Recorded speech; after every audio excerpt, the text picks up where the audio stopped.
जय श्री राधे कृष्ण।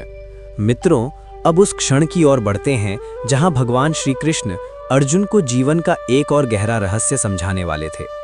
अब तक अर्जुन का मन बहुत हद तक शांत हो चुका था। उसके भीतर का भय धीरे धीरे समाप्त हो रहा था।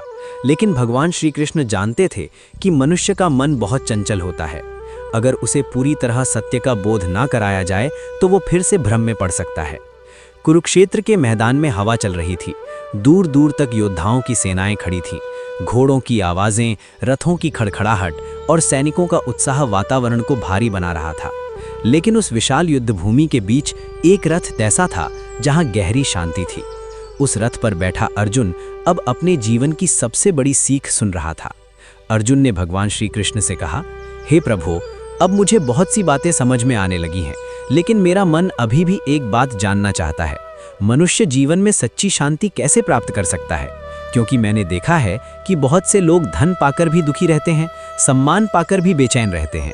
भगवान श्री कृष्ण ने गंभीर स्वर में कहा, अर्जुन, सच्ची शांति बाहर की वस्तुओं से नहीं मिलती। शांति भीतर की स्थिति है। जिस दिन मनुष्य अपने मन को समझ लेता है, उसी दिन शांति का द्वार खुल जाता है।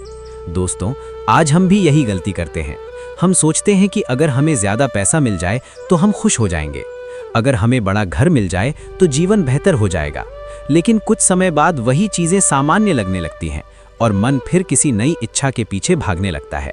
भगवान श्री कृष्ण बोले, अर्जुन, इच्छा समुद्र की लहरों की तरह होती है। एक इच्छा पूरी होती है तो दूसरी पैदा हो जाती है। इसलिए जो व्यक्ति अपनी इच्छाओं को नियंत्रित करना सीख लेता है, वही शांति पा सकता है।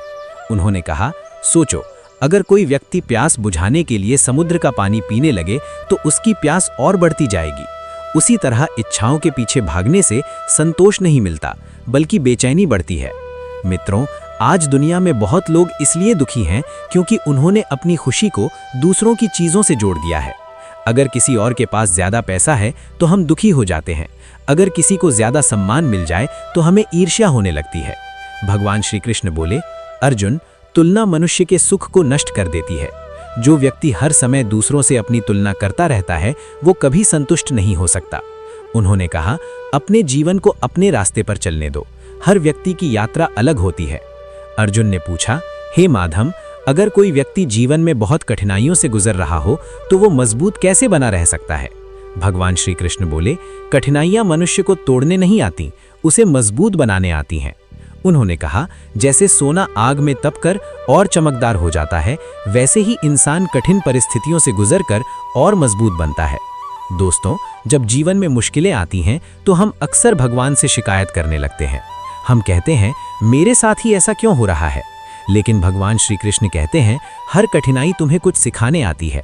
अगर हम उस सीख को समझ लें तो वही कठिनाई हमें आगे बढ़ा देती है।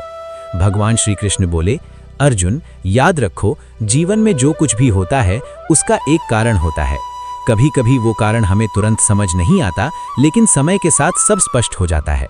आज हम किसी घटना को दुखद मान लेते हैं, लेकिन कुछ साल बाद वही घटना हमें किसी बड़ी समस्या से बचा चुकी होती है। उन्होंने कहा, इसलिए जो हो रहा है उस पर अत्यधिक चिंता मत करो। अपना कर्तव्य करते रहो और विश्वास रखो कि भगवान तुम्हारे साथ हैं। अर्जुन अब बहुत ध्यान से सुन रहा था। उसके भीतर एक नई समझ पैदा हो रही थी। भगवान श्री कृष्ण ने आगे कहा, अर्जुन, जीवन में सबसे बड़ी ताकत विश्वास है। जिस व्यक्ति को खुद पर विश्वास नहीं होता, वो छोटे से काम में भी डर जाता है। लेकिन जिसे अपने अंदर की शक्ति का एहसास हो जाए, वो बड़ी से बड़ी चुनौती का सामना कर सकता है। दोस्तों, कई बार हम अपनी शक्ति को पहचान ही नहीं पाते। हम सोचते हैं कि हम कमजोर हैं, हम कुछ बड़ा नहीं कर सकते। लेकिन भगवान श्री कृष्ण कहते हैं, हर इंसान के भीतर अपार शक्ति होती है। समस्या ये है कि लोग उस शक्ति को पहचानने की कोशिश ही नहीं करते। उन्होंने कहा, अर्जुन, जब इंसान खुद को कमजोर समझने लगता है तभी उसकी हार शुरू हो जाती है। लेकिन जब वो खुद पर विश्वास करना सीख जाता है, तब उसकी जीत का मार्ग खुल जाता है।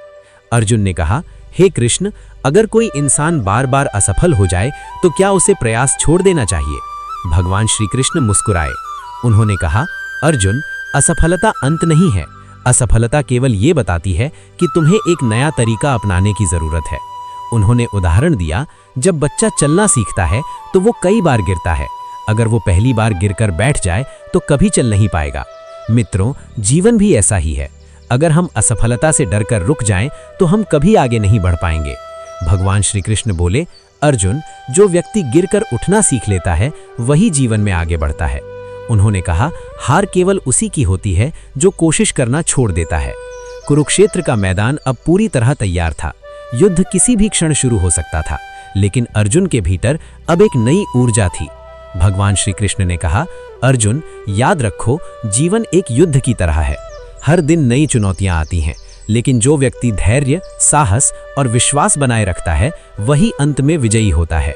उन्होंने आगे कहा, अगर तुम सही मार्ग पर चल रहे हो तो रास्ता चाहे कितना भी कठिन क्यों ना हो, अंत में तुम्हें सफलता जरूर मिलेगी।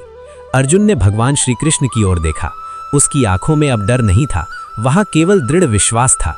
उसने हाथ जोड़कर कहा, हे प्रभु, अब मेरा भ्रम समाप्त हो चुका है। अब मैं अपने कर्तव्य को समझ चुका हूं। मित्रों, यही वो क्षण था जब अर्जुन के भीतर का अंधकार पूरी तरह समाप्त हो चुका था। अब वो केवल एक योद्धा नहीं था, अब वो एक जागृत आत्मा बन चुका था। भगवान श्री कृष्ण के उपदेश ने उसे केवल युद्ध के लिए नहीं बल्कि जीवन के लिए तैयार कर दिया था। दोस्तों, यही गीता का सबसे बड़ा संदेश है। अपने मन को पहचानो, अपने कर्तव्य को समझो और भगवान पर विश्वास रखो। जब इंसान इन 3 बातों को अपना लेता है तो जीवन का हर युद्ध आसान हो जाता है। अगर ये कथा आपके दिल को छू रही हो तो इसे केवल सुनिए मत, इसे अपने जीवन में उतारने की कोशिश कीजिए। मिलेंगे अगले भाग में, जहां भगवान श्री कृष्ण अर्जुन को जीवन के और भी गहरे रहस्य समझाएंगे। तब तक के लिए राधे राधे।